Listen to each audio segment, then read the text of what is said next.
خواتین و حضرات،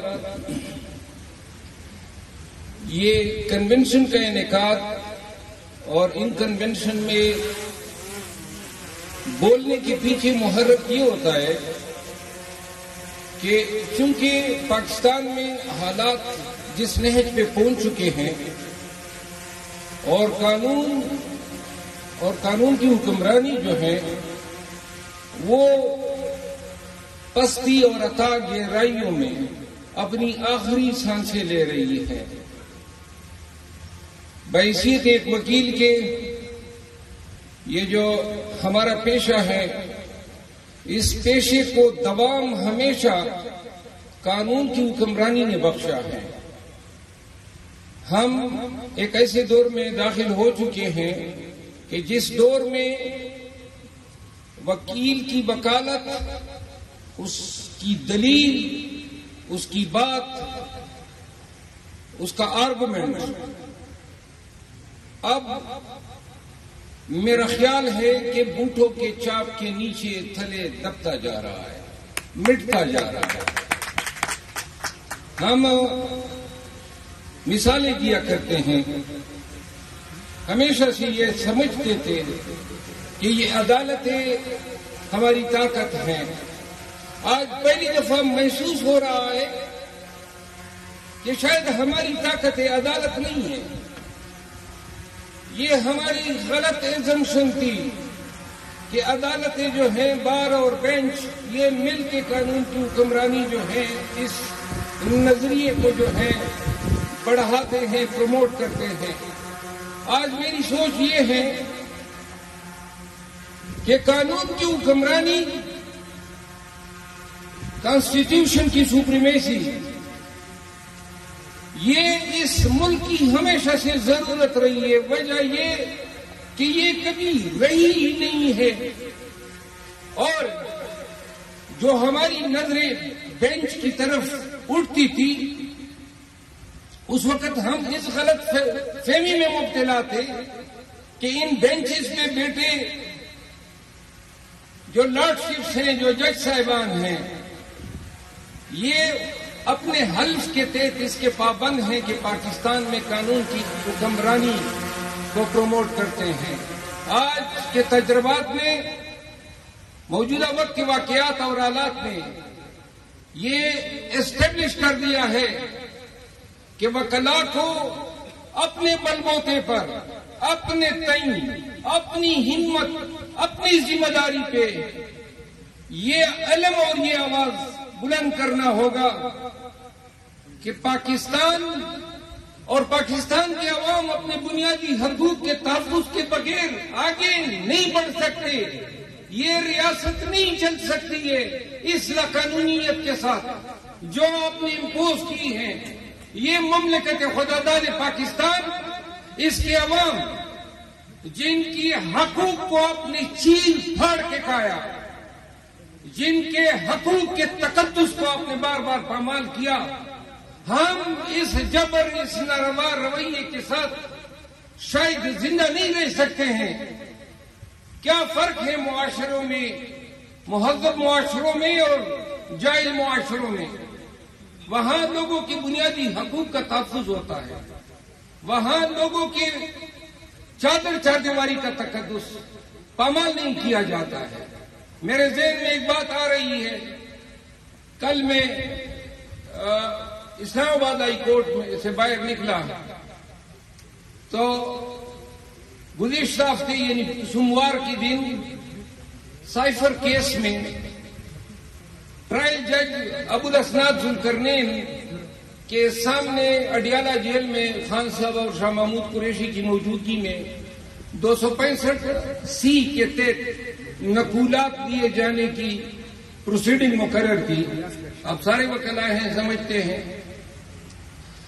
تو جب نقولات دیے جانے کے وقت جج صاحب نے نقولات دینے چاہے تو ہم نے دو وجوہات پہ اعتراضات اٹھائے۔ ایک وجہ یہ تھی کہ خان صاحب کے جیل میں ٹرائل کے حوالے سے وزارت قانون نے ایک نوٹیفیکیشن جاری کیا تھا، جس کو میں نے چیلنج کیا تھا اسلام آباد ہائی کورٹ میں، کہ وزارت قانون کے پاس 352 ضابطۂ فوجداری اور سیکشن 9 ضابطۂ فوجداری کے تحت یہ حقوق حاصل نہیں ہے کہ وہ اپنے آپ کو گورنمنٹ سمجھ لے اور ان کیمرہ ٹرائل جو ہیں جیل میں آرڈر کر سکے. اس پہ بات سماعت ہوئی 1 مہینے سے زیادہ ہو چکا ہے، تقریباً اب 38 ایام ہو گئے. تو ہم نے کہا کہ یہ ریٹ ڈیسائیڈ ہونی ہے، تو لہذا اگر یہ ریٹ ایکسپٹ ہوتی ہے تو یہ ساری چیزیں ریورس ہوگی. آپ تھوڑا سا جوڈیشل پروپرائٹی کا مظاہرہ کریں. دوسرا، چونکہ شاہ محمود قریشی کی جیل ٹرائل کے حوالے سے کوئی آرڈر نہیں ہوا ہے، تو لہذا شاہ محمود صاحب جو ہیں اس کے اپنے انفرادی حقوق ہیں، آپ ان کے ٹرائل جیل میں نہیں کر سکتے. ان 2 باتوں پہ ہم نے وزرات اٹھائی. جب آرڈر شیٹ لکھوایا گیا ہمارے سامنے، انہوں نے کہا دستخط کرو، میں نے کہا نہیں کرتے ہیں. تو جج صاحب نے آرڈر شیٹ ہمارے سامنے لکھوائی، یہ سب کچھ لکھا. بعد میں جب مصدق کا نقل میں نے اسی روز رجوع کی عدالت سے، تو میرے ایسوسیٹ نے بتایا کہ جج صاحب نے ابھی تک اٹیسٹڈ کاپی جاری نہیں کی. منگل کے روز مجھے اٹیسٹڈ کاپی ملتی ہیں. جب میں دیکھتا ہوں، پڑھتا ہوں، تو اس میں جج صاحب کچھ اور لکھتے ہیں. جو ہمارے سامنے لکھوایا گیا اس سے قطع مختلف وہ لکھواتا ہے کہ جی میں نے ان کو کاپیز دی تھی. یعنی اتنا بڑا جھوٹ کون کس طرح لکھ سکتا ہے؟ ہم نے تو لکھنے وصول کرنے سے انکار کیا. اور میں نے وہ آرڈر لے کے بدھ کے روز کرمنل ریویژن دائر کی. اسلام آباد ہائی کورٹ میں طریقہ یہ ہے کہ بدھ کے روز اگر کوئی پٹیشن جمع ہوتی ہیں تو وہ جمعرات کو لگتا ہے. آفس نے آبجیکشن اٹھایا. ذرا سنی جی، بڑی مزدار سٹوری ہے. آفس نے آبجیکشن اٹھایا. آبجیکشن یہ تھا کہ جو نقولات جج نے آپ کو دیے وہ ساتھ میں لگا دیں. تو میں نے ان کو کہا کہ بھائی ہمیں نقولات تو ملی ہی نہیں ہے، ایفیڈیوٹ ہم نے لگایا ہوا ہے، اسی آرڈر کو ہم نے امپیوگ کیا ہوا ہے. وہ بطور آبجیکشن اگلے دن چیف جسٹس حامد فاروق صاحب کے پاس لگا. میں نے ان کو یہی بات کی، میں نے کہا یہ ہم نے نہیں لیے، جج نے غلط بیانی کی. تو میں نے کہا کہ جی جمعہ آخری ورکنگ ڈے ہوتا ہے اسلام آباد ہائی کورٹ میں. تو میں نے کہا جی آج جمعرات ہیں، آپ مہربانی کریں کل کے لیے یا آج سن لیں. تو انہوں نے کہا جی ٹھیک ہے میں فکس کروں گا. اب ٹرائل جج نے تاریخ مقرر کی ہے منگل کے روز، آنے والا منگل. تو کل مجھے آرڈر شیٹ ملا اور آج مجھے پتا چلا کہ جی اسلام آباد ہائی کورٹ نے ہمارا کیس 24 تاریخ کے لیے مقرر کر دیا. 24 کو سنوائی ہوئی ہے. یعنی یہ میٹر کنکلوسیولی انفیکچوس ہے. وہ تو فرد جرم بنا لے گا منگل کے روز. یعنی کہ آپ نے مجھے ان بہانوں سے میرا right of access to justice مجھے ڈینائی کر دیا. یہ آپ کا قانون ہے اور یہ آپ کی انصاف ہے. تو میں نے اس وقت کہا تو یہ ایک بات میں بتاؤں کہ توشہ خانہ کیس میں کس طرح ہمارے ساتھ جج کے ذریعے انصاف کو جس طرح کسائی اپنے دکان میں بیٹھ کے گوشت کے ٹوٹے کرتا ہے، ہم نے اس کی عدالت میں انصاف کو ٹوٹے ہوتے ہوتے دیکھے. ہر روز آج سے کل پہ پیشی اور کل سے پرسوں پہ پیشی، اور پاکستان کی تمام عدالتیں یہ گاسپل ڈرامہ دیکھ رہی تھی. آج تو شخانہ شروع ہوئے. جج ہمیں کہتے ہیں کہ میں ہمایوں دلاور نہیں ہوں، میں دلیر ہوں. تو دلیر صاحب جو ہیں لگے ہوئے ہیں، فرد جرم بنانے پہ تلے ہوئے ہیں اور بنائے گا منگل کو، کیونکہ ہائی کورٹ نے ہمارا right of access to justice پامال کر دیا. آج میں نے ایڈیشنل رجسٹرار سے بات کی، ڈپٹی رجسٹرار سے بات کی، اور یہ مسئلے مسائل ہمیں روزانہ درپیش آتے ہیں. معاشروں میں لوگوں کے ساتھ ظلم زیادتی پورا نظام کرتا ہے اور ہر حکومت کرتی ہے، لیکن لوگ امید لگائے بیٹھے ہوتے ہیں منصفوں سے عدل کے لیے. وہ کہتے ہیں کہ جی جاؤں گا اور مجھے ونڈیکیٹ کیا جائے گا، مجھے انصاف ملے گا عدالت سے. قرآن کریم میں اللہ تعالیٰ فرماتے ہیں سورہ نساء کی آیت 440 کہ خداوند کریم خود ایٹم کے ذرے کے برابر جو ہے نا انصافی نہیں کرتا ہے. اور حضور کریم فرماتے ہیں کہ اللہ تعالیٰ نا انصافی کو حرام سمجھتا ہے. خداوند کریم خود نا انصافی کرتا ہے اور لوگوں کے ساتھ بھی ناانصافی کو حرام ڈکلیئر کرتا ہے. اسلامی جمہوریہ پاکستان میں تم تو خدا کے احکامات کے منکر ہو. ناانصافی کو وتیرہ بنایا ہے سیاسی مقاصد کے لیے. ایک لیڈر کو آپ نے سزا دلوانی ہے، ایک دلوا دی. آپ نے لائن میں کیسز تیار کیے ہوئے ہیں اور آپ چاہتے ہیں کہ اس ربڑ اسٹیمپ جوڈیشل سسٹم کے ذریعے جو ہے آپ پاکستان تحریک انصاف کے چیئرمین عمران خان کو سائفر کیس میں سزا دلائیں. میرے عزیزوں، وہ ٹرائل ہم روزانہ بھگتتے ہیں. پاکستان تحریک انصاف کی قیادت جو اٹھائی جاتی ہے، جن سے پریس کانفرنسز کرائی جاتی ہیں، میں نے ان تمام کے کیسز کیے، تمام کے اہل خانہ سے ملا ہوں. ان کی حالت زار میں نے دیکھی ہے.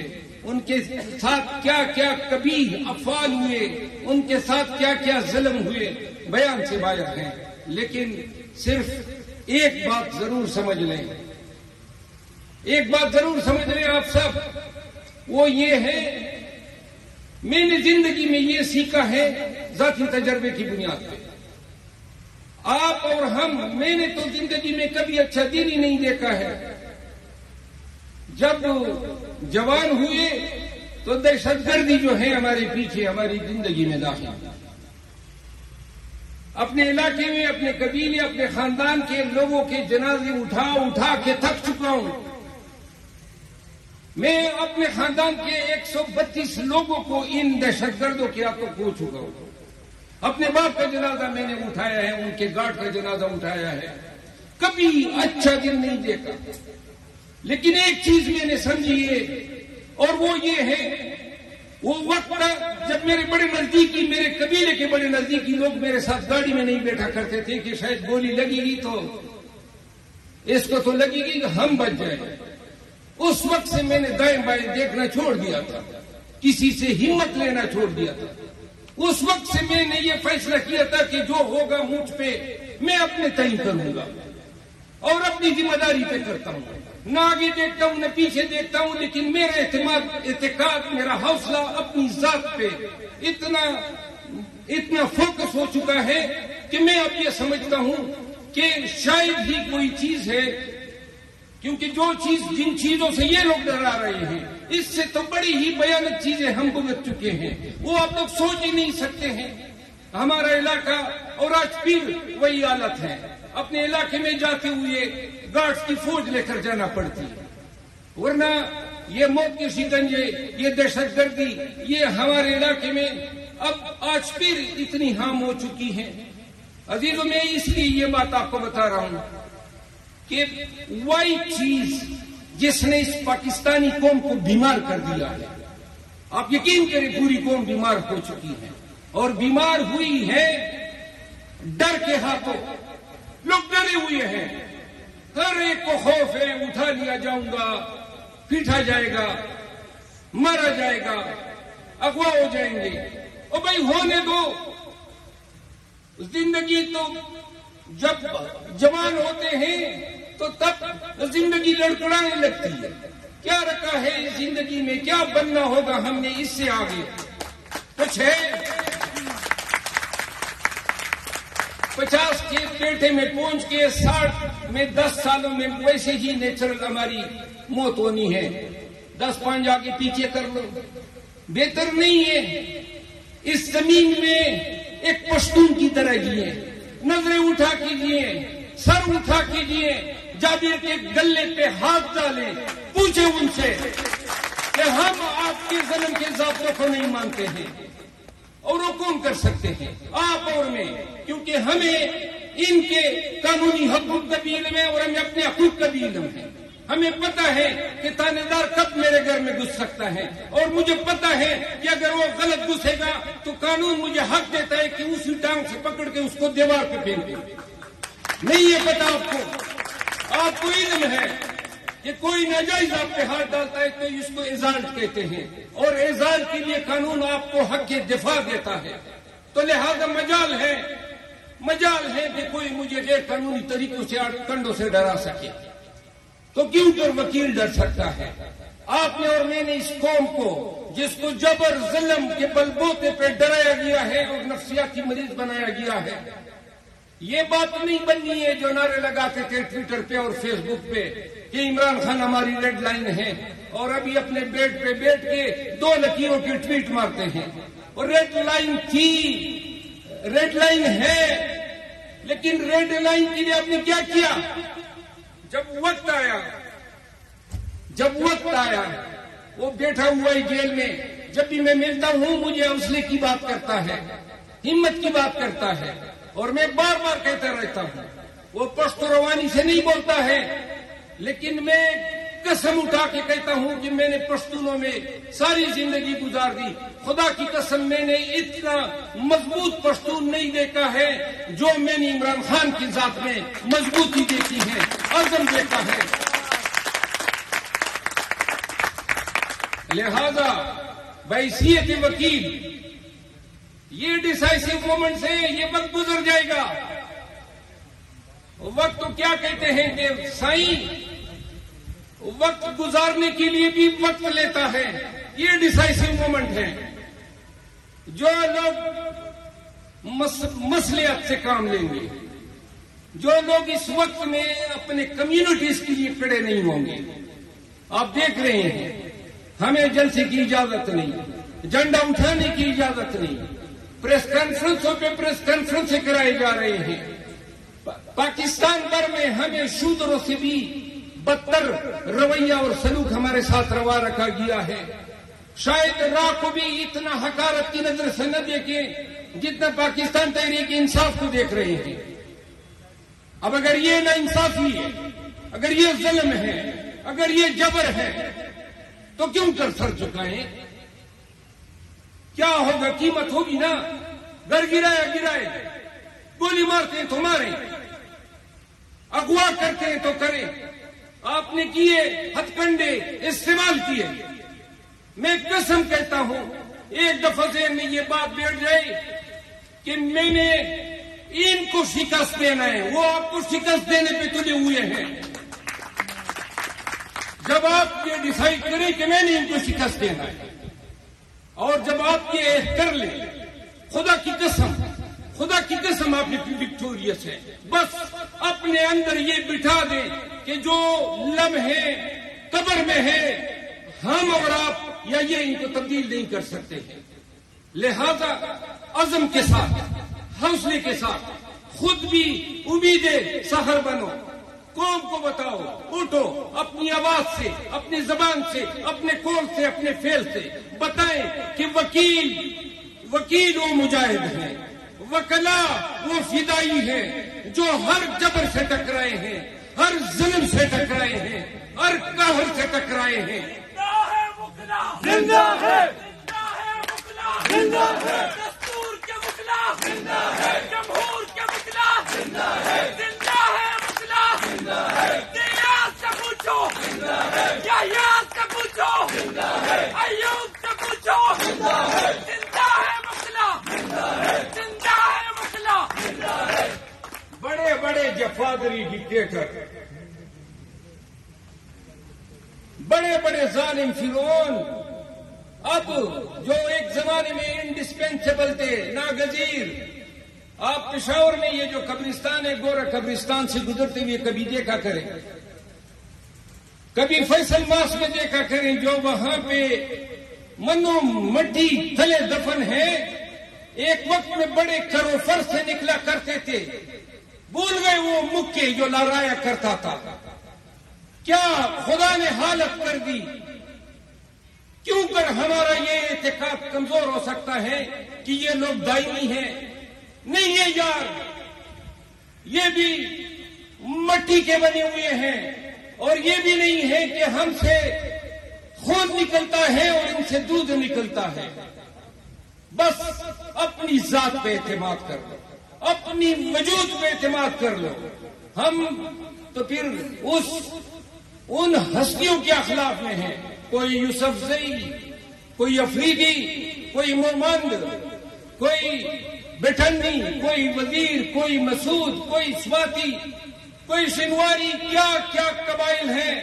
کس فخر سے ہم لنگیاں پہن کے نکلا کرتے ہیں کہ ہم تو جبر اور فیصیت کے خلاف ایک دیوار رہے ہیں.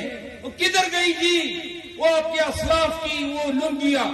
کدھر گئی وہ سینہ تان کے چلنے والی آپ کی وہ اٹھان؟ او بھائی کدھر گئے وہ آپ کے حوصلے؟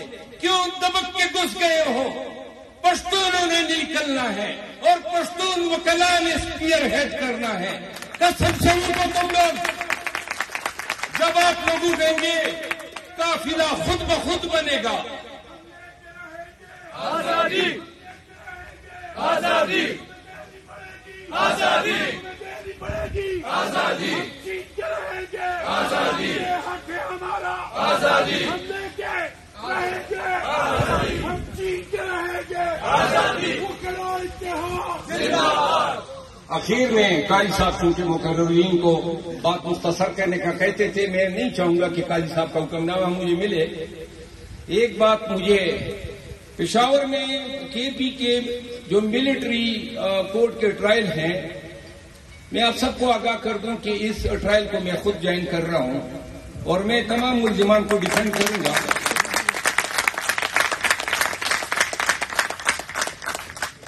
باقی ایک بات پشتوں میں اور پھر اجازت طلب کروں گا.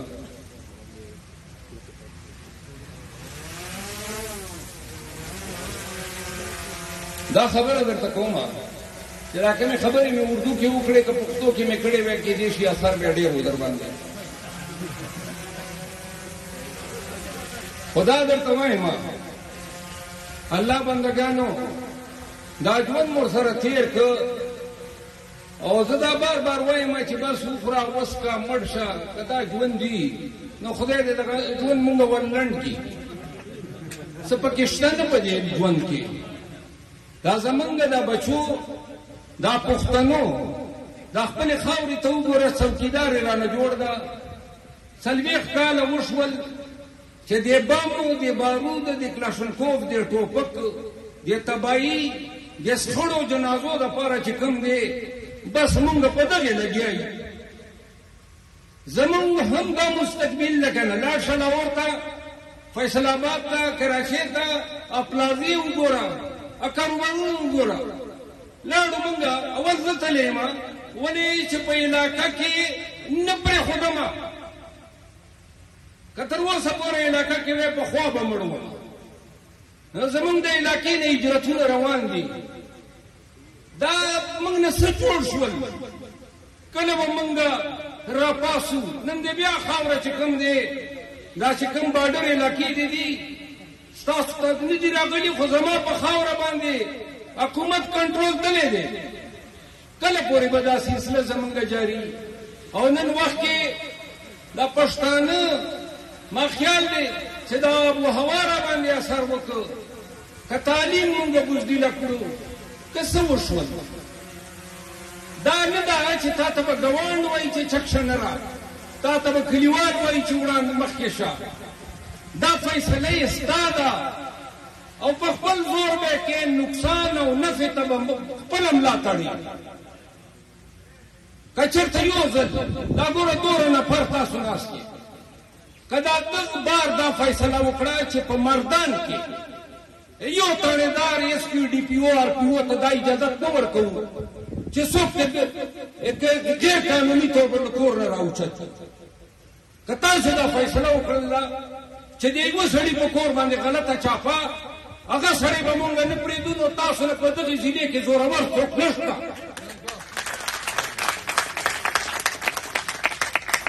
الله دې وکړي چې خبر شو چې مردان وکلا په مردان کې رول افلا جوړه کړه که کله مو جوړه کړه په 2 لاسو به داسې سلام درته کوم.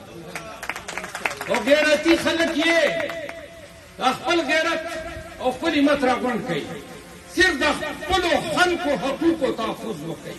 د دې مردان ثوابې دا ستاسو چې کومې اضلاع دي هلته چې چا سره ظلم کېږي زیاتوب کېږي خدای په دربار کې به هم سرخروي او دا خپله چې کومه دا یونیفارم دی اچولی دا انشاءالله چې دا یو بار چې ګیري دا به تاسو وینئ چې دا ملک ټول بارونه به پاسي او ته یې نه یو هی قافله بنتا گیا قافله به زمونږ جوړېږي انشاءالله ګټه به راځي وخت به راځي چې دا سره سره شوي دي او څه یې را سره وکړل د دې یو یو شي به د قانون په دایره کې او په رواج کې او چې چېرته راسره په پښتو کې چا زیاتوب کړی دی په خدای قسم تپوس خو به پرې کوم.